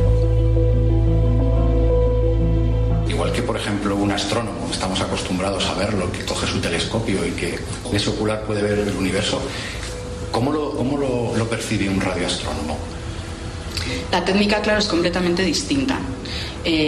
Uno con un telescopio óptico tiene un campo de visual, entonces estás viendo pues cuando apuntas al cielo, pues ciertas estrellas o una nebulosa. Con una antena recibimos solo un píxel. La antena nos da una información de una zona muy pequeña del cielo. Si tú ya quieres tener más información, lo que hacemos es observar con muchas antenas a la vez, que es la técnica de interferometría. Entonces observamos con antenas que están repartidas por todo el mundo de forma coordinada los mismos objetos a la vez. ¿Qué descubrimientos dentro de los que habéis podido llevar a cabo aquí se podrían destacar? Nuestras antenas están disponibles para hacer estudios profesionales, pues de astrónomos internacionales. Entonces, pues casi todos los estudios que hemos hecho son de gran envergadura, porque no todo el mundo pasa los filtros de los comités internacionales. Pero, por ejemplo, en el 1993 explotó una supernova en M81. Entonces, desde entonces se ha estado haciendo el seguimiento de la expansión de la envoltura de esa estrella que explotó. Lo interesante de estos estudios es que estos agujeros negros supermasivos de los que os hablaba antes, que se supone que están en el centro de las galaxias, están chupando materia que hay alrededor, acretando materia, y se forma un disco de acrecimiento. Y en este disco se dan las condiciones físicas adecuadas para que haya emisión de tipo máster, que llamamos, amplificado, de la molécula de agua. Entonces esa emisión justo se recibe a unas frecuencias que nosotros somos sensibles con los radiotelescopios. Entonces son unos estudios muy interesantes. Curioso lo que nos contaba Cristina García Miró, radioastrónoma del Centro de Seguimiento Espacial de Robledo de Chabela. Sí, el Centro de Seguimiento Espacio Lejano. ¿Vamos a poder ir allí algún día? Yo creo que sí, me encantaría, porque sería una forma de conocer la carrera espacial como nunca se ha hecho en la radio. Ni a la radio ni en nada, yo creo, ¿no? No, que yo conozca, no ha habido nunca la posibilidad de hacer algo en directo desde allí, conociendo a las personas y teniendo antenas como la que comentábamos, la de SS-63 a 40 metros. Pues yo te lo voy a agradecer mucho si somos capaces de hacerlo. Terminamos con una sinfonía que tenemos que ir a ver si llegan uno los objetos volantes no identificados. Sí, lo que vamos a escuchar ahora es una unión de todos los sonidos que se pueden encontrar en una galaxia, todos estos púlsares que nosotros hemos escuchado ahora por separado, que muchos escritores de ciencia ficción ya empiezan a apuntar como que pueden ser en un futuro esos, digamos, puntos de referencia que funcionasen como faros para poder guiar las naves interestelares, y algún día tenemos la ventaja de poder viajar. ¿Y son así? Esto, José Luis, son los diferentes sonidos que habéis hecho un montaje. Esos, las personas que trabajan en radioastronomía lo que han hecho ha sido asignar, dependiendo de la velocidad de giro de cada uno de estos púlsares, una frecuencia, ir introduciéndolos por separado como los estamos escuchando, y al final unirlos como si fuese una magnífica sinfonía, ¿no?, en la cual se juntan todos para tener ese sonido. Lo que estamos escuchando es el conjunto de púlsares que hay en el cúmulo globular de Tucanae. Un cúmulo globular suele ser una especie como de criadero de estrellas, ¿no?, donde, bueno, pues este tipo de púlsares han sido recopilados y al final pues los hemos sumado para que puedan apreciarse cómo suena. Lo escuchamos unos segundos más y casi nos vamos. No lo ponen ahora. Ahora no lo ponen.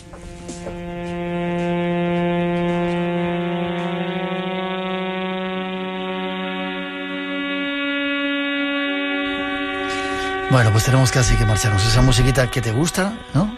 Esta que hemos buscado, la sintonía, la ponemos para irnos marchando.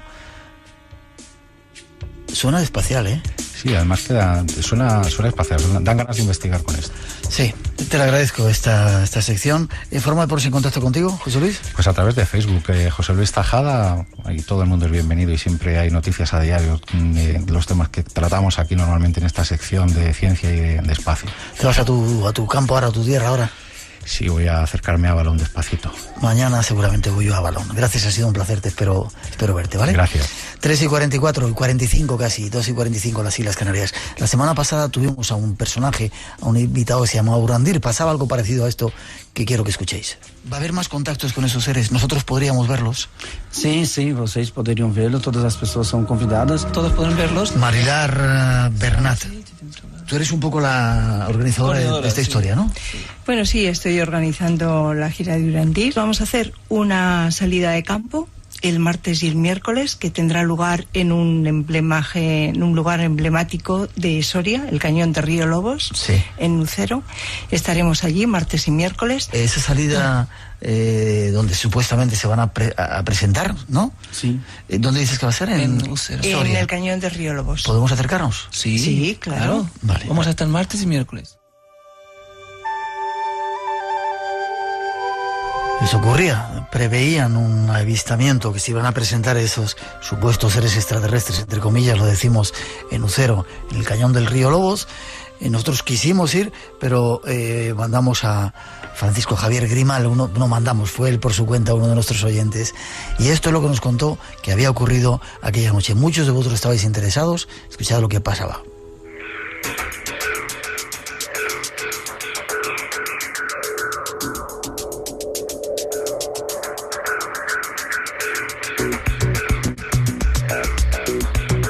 La pasada semana estuvieron en nuestro programa algunos miembros de un grupo que afirmaban estar en contacto con seres extraterrestres, y se planeaba una cita, un contacto para el lunes y el martes y miércoles de esta semana en una zona de España. Queríamos haber acudido, pero por cuestiones laborales no pudimos, pero hemos mandado. Hay uno de nuestros oyentes que nos va a contar la historia, Francisco Javier Grimal, que te has convertido. Buenas noches, ¿cómo estás? Hola, buenas noches. Te has convertido en un destacado miembro del Espacio en Blanco, que vas a los lugares donde se supone que iba a haber contactos. Un portavoz del fenómeno. Portavoz, exactamente. No me salía la palabra. Eres un oyente del programa, ¿no? Sí, exactamente. ¿Escuchaste la historia de Urandir y de esos supuestos extraterrestres? ¿Y te llamó la atención? Me llamó la atención, pues, bueno, en principio, pues lo que escuchaba, pues no dejaba de ser un programa más de tantos que he podido oír tuyos, pero lo que sí me llamó la atención, pues es que tenía la oportunidad de poder experimentar si algo ocurría porque estaba cerca de mi provincia. Vives en Zaragoza, ¿no? Vivo en Zaragoza, entonces el desplazarme hasta allí, pues bueno, pues no era como en otras ocasiones que ocurre, pues que o tiene que ser es el caso este de Barcelona tan a menudo, o ya tiene que ser en países latinoamericanos, ¿no? Que suele darse mucho el hecho. Y bueno, y me pudo la curiosidad, pues no sé cómo explicarte. Hay algo que me pudo. No vamos a pensar en cosas extrañas. Yo creo que me pude yo mismo, ¿no? El hecho de ir para allí. Y poder ver de qué se trataba. Cogiste el coche y te fuiste para allá, a Ucero. ¿Cómo se llamaba el lugar? El lugar era el Cañón del Río Lobos. Río Lobos. Cañón del Río Lobos, provincia de Soria. Provincia de Soria. Ya.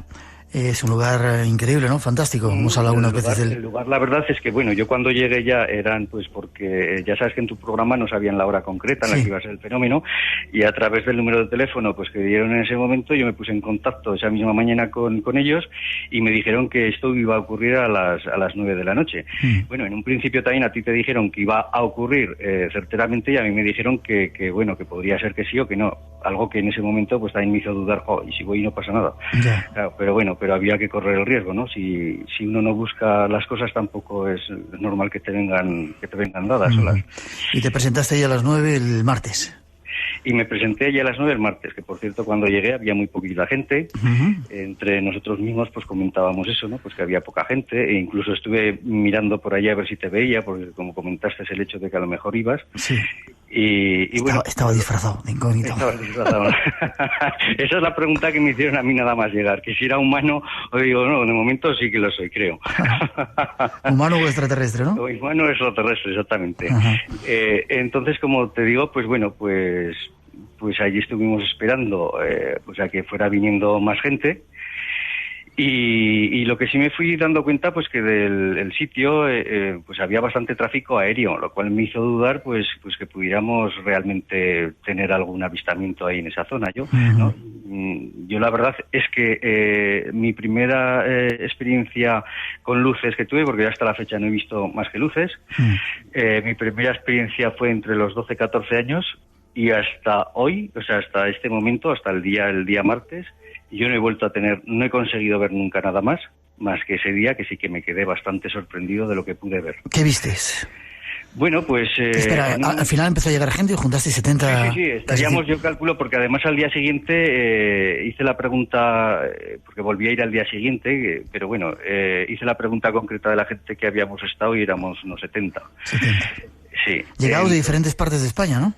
Sí, llegados de diferentes partes de España, porque por lo visto lo que también me enteré con posterioridad, pues que las personas que fueron llegando eran personas también que habían contratado de alguna manera, bueno, o que pertenecen a grupos ufólogos. Sí. Y entonces en sus propias asociaciones pues plantean este tipo de salidas y bueno, y hacen la aportación pues que les puede costar esa salida. Y era gente que venía así, y otros que íbamos por libre, ¿no? Como es mi caso. Ya. Vale. ¿Estabais allí de noche? ¿Visteis algunos aviones, algunos satélites? ¿Y qué pasó? Sí, estaban pasando aviones, o sea, yo satélites, yo la verdad es que tampoco conocía el fenómeno, los satélites no los sabía, ya que miro veces el cielo, pues bueno, pues en ese detalle no me había dado. Eso sí, el cielo estaba limpio. El firmamento se veía totalmente. Este señor... con un puntero láser de color verde muy potente, de mano, que es lo que me sorprendió también, yo no sabía que había esos punteros tan potentes, iluminaba el cielo mostrando lo que era una cosa, o sea, diciéndonos lo que era un avión, algo que yo ya sé de diferenciar, pero bueno, diciéndonos que era un avión, lo que era un satélite. Y entre medias de todo esto, que satélites, por cierto, hay muchos circulando por encima de nosotros, empezaron a verse otras luces pues semejantes a estos satélites, con una luminosidad un poco más fuerte, y ya nos indicó que en algún momento tenían que emitir un destello. Y así lo hicieron. Lo sorprendente fue que una de ellas, justo cuando estaba pues aproximadamente sobre nosotros, pero claro, estamos hablando de una altura de lo que son las estrellas, pero cuando estaba pues prácticamente pues la apreciación era esa sobre nosotros, pues empezó a emitir una luz más potente, se empezó a iluminar,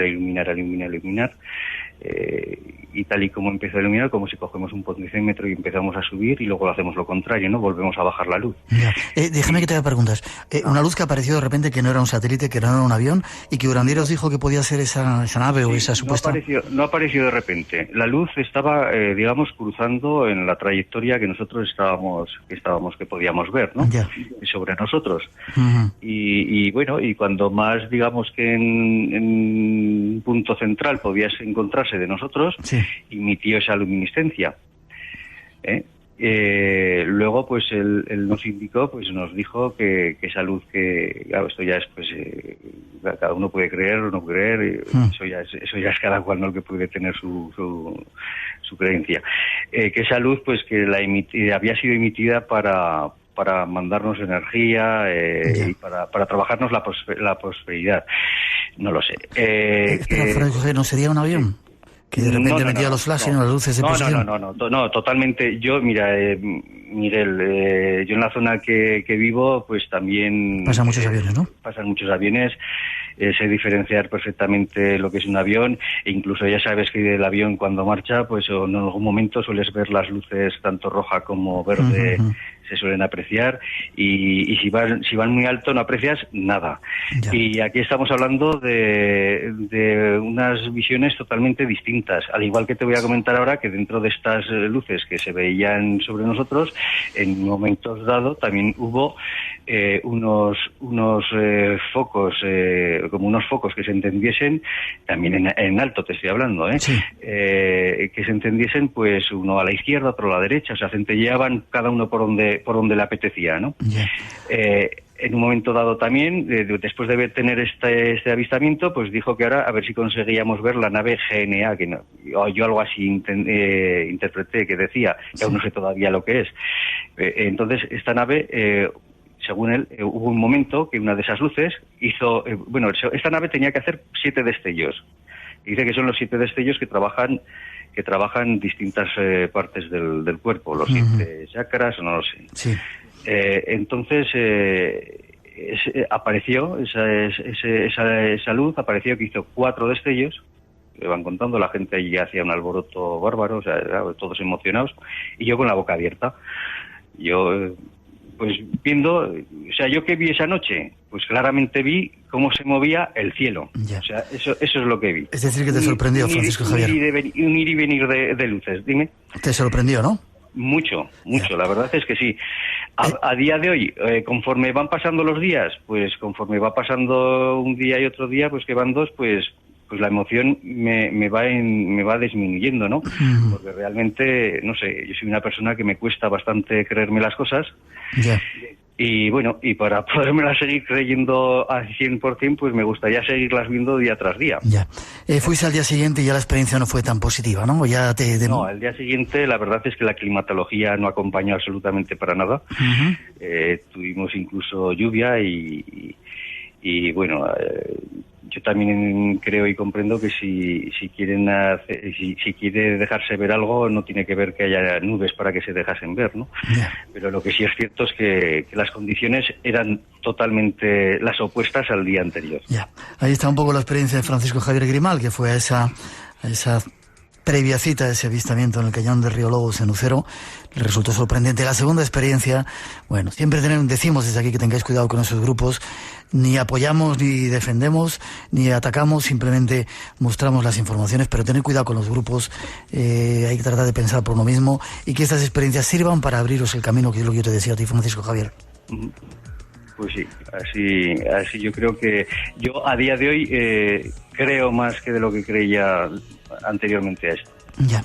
Bueno, pues ahí tienes su camino por delante para recorrerlo tú mismo, sin necesidad de maestros ni grupos, ni haciendo caso de gente por ahí. Muy bien, muy bien. Seguiremos hablando del asunto. Gracias, Francisco Javier. Muchas gracias. Fuerte abrazo. Fuerte abrazo.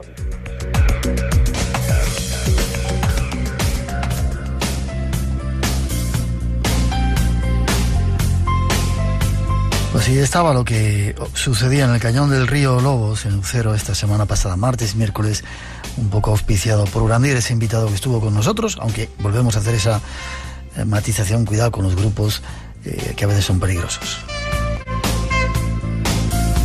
Teníamos un concurso y los ganadores han sido Jorgelina García de Asturias, Manuel Vázquez de Mallorca, María Jesús Vega de Las Palmas, Francisco Lucerna de Lérida y Belén Gómez de Melilla. Enhorabuena por ponernos en contacto con nosotros para daros la dirección y os mandaremos ese pequeño regalo dando las gracias por la atención y por esa ayuda que hacéis al programa.